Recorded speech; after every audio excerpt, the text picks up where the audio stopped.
Selfie. এই selfie এখন আমাদের লাইফস্টাইলের একটা অংশ হয়ে দাঁড়িয়েছে।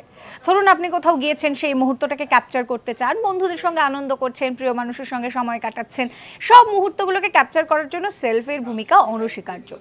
তো ডিকশনারিতেও এখন সেলফির একটা জায়গা হয়ে গিয়েছে। এই সেলফি নিয়ে যখন এত কথা হচ্ছে, তখন এই সেলফির জন্য জানেন একটা আলাদা দিন রয়েছে।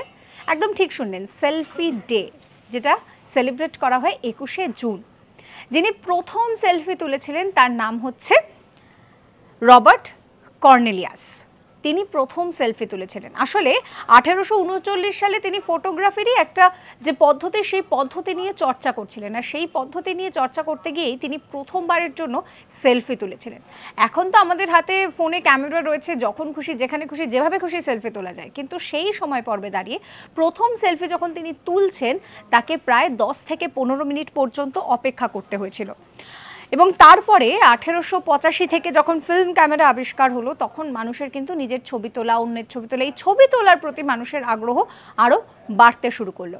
2005 সালের পর থেকে আমরা দেখেছি যে স্মার্টফোনের মধ্যে ক্যামেরা, আরও উন্নত ক্যামেরা, এই ধরনের জিনিসপত্র আসায় সেলফি এখন আমাদের সঙ্গে বা আমাদের লাইফস্টাইলের একটা অঙ্গ হয়ে দাঁড়িয়েছে। এরকম সমস্ত কন্টেন্টের জন্য সাবস্ক্রাইব করতে ভুলবেন না আজ তাক বাংলার ইউটিউব চ্যানেলকে।